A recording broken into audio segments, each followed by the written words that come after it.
Mes parents étaient loin de se douter, lorsqu'ils ont acheté la maison de leurs rêves en 1911, que leur deuxième enfant serait le meilleur ami de la petite fille du grenier.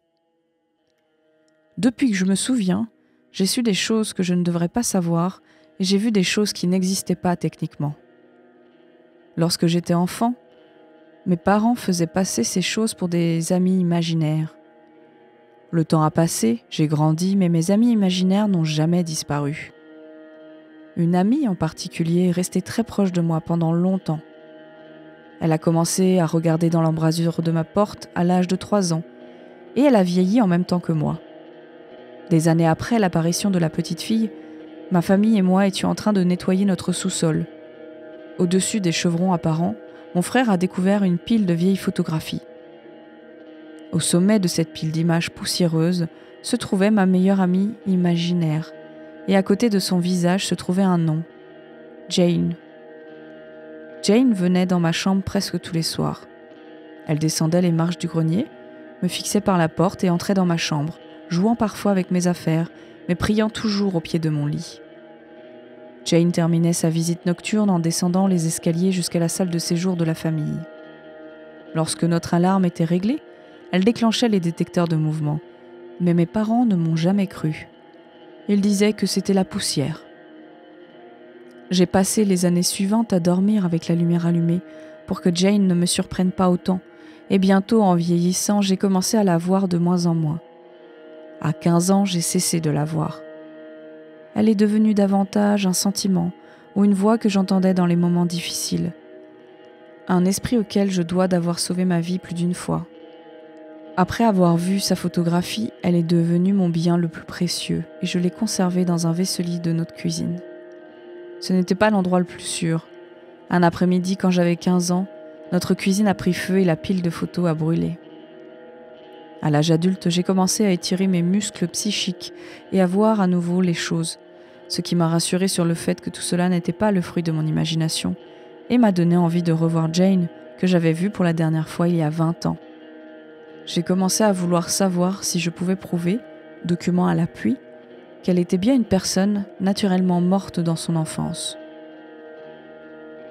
Heureusement, avec le temps, les sites web généalogiques sont devenus très performants et j'ai fait des recherches sur ma maison et les familles qui y ont vécu. C'est alors que j'ai trouvé sa trace dans une notice nécrologique publiée dans un journal de 1918. Jane Hill Patrick est née le 19 juillet 1903 et est décédée le 24 juillet 1918 de la fièvre rhumatismale. Elle est décédée chez moi.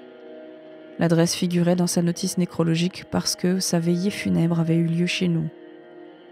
Elle est morte à l'âge de 15 ans, l'âge que j'avais lorsque j'ai cessé de la voir et lorsque la photo a brûlé. Heureusement, grâce à mes recherches, j'ai retrouvé l'enfant de son frère. Son neveu, aujourd'hui âgé de 90 ans, n'avait jamais entendu que des histoires sur sa tante, mais il avait une photo. Il a gracieusement partagé avec moi la seule image connue d'elle qui subsiste.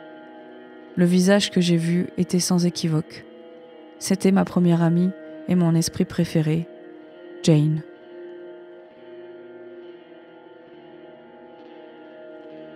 Les hantises ont fait partie de mon enfance. Mes frères et sœurs et moi-même avons tous eu nos propres rencontres. Mon tout premier souvenir remonte à l'âge de 6 ans environ, lorsque mon lit s'est mis à trembler très fort. Cela se produisait régulièrement. D'habitude, je me cachais, très calme et très silencieuse, sous les lourdes couvertures de laine de mon lit. Cette fois-ci, c'était trop. Au lieu de me cacher, j'ai commencé à crier en restant allongée. Je me souviens avoir vu mes sœurs ouvrir la porte de ma chambre et rester là, avec leurs grands yeux et leurs bouches béantes. Ma mère est entrée en courant et a allumé la lumière, et j'ai eu l'impression que mon lit s'écroulait. Mes sœurs ont dit plus tard que j'avais crié et qu'il y avait eu un tremblement de terre sous mon lit. À partir de ce moment-là, les choses sont devenues bizarres. Les lumières et les chaînes stéréo s'allumaient et nous nous réfugions dehors jusqu'à ce que mes parents rentrent du travail ou que mes frères et sœurs plus âgés reviennent de l'endroit où ils étaient allés. C'était dans les années 80. Nous ne pouvions jamais aller dans le couloir sans courir. Nous avions l'impression qu'un être était là, en train d'observer, d'attendre. Nous vivions dans une vieille maison en Virginie, et des choses bizarres, mais faciles à expliquer ou à rejeter, se produisaient souvent. Des choses comme des placards laissés ouverts, des choses placées dans le réfrigérateur qui n'y avaient pas leur place, etc. Rien de bien convaincant. Mais un jour, j'étais la seule à la maison et j'ai entendu, à 100% sûr, une voix d'enfant qui disait très clairement « Maman ?» J'ai regardé partout et il n'y avait personne à la maison. Personne dehors, pas de télévision allumée ou quoi que ce soit. À partir de ce moment-là, cela s'est produit régulièrement. Surtout si j'étais dans la salle de bain ou dans la cuisine. J'en ai encore des frissons. J'étais content quand nous avons finalement déménagé. J'ai eu plusieurs expériences paranormales, mais l'une d'entre elles se démarque vraiment. En 2012, je terminais ma dernière année de lycée. Ma chambre se trouvait au sous-sol de notre maison. Je me suis réveillée une nuit parce qu'une voix dans ma tête me disait que j'étais observée. Un homme se tenait au pied de mon lit. Il portait un long manteau et un chapeau de cow-boy. Il n'avait pas de traits clairement définis, à l'exception de ses yeux d'un bleu électrique. Il m'a fixée pendant ce qui m'a semblé être des heures, mais qui étaient en réalité quelques instants. C'est tout ce dont je me souviens. Des années plus tard, je parlais à mon frère d'expériences paranormales et je lui ai raconté celle-ci. Mon frère vivait en Géorgie en 2012. Quand je lui ai raconté cette histoire, mon frère, diplômé de West Point et ranger de l'armée, a eu les larmes aux yeux et il m'a dit qu'il avait vu exactement la même apparition la même année. Sauf que ces murs ont saigné. C'est l'une des histoires les plus étranges que j'ai jamais vécues. Je travaillais à l'ouverture d'un restaurant dans le centre commercial. Mon ami travaillait dans un autre restaurant et je l'ai vu passer devant mon magasin ce matin-là pour aller fumer. Nous nous sommes regardés et nous nous sommes dit bonjour.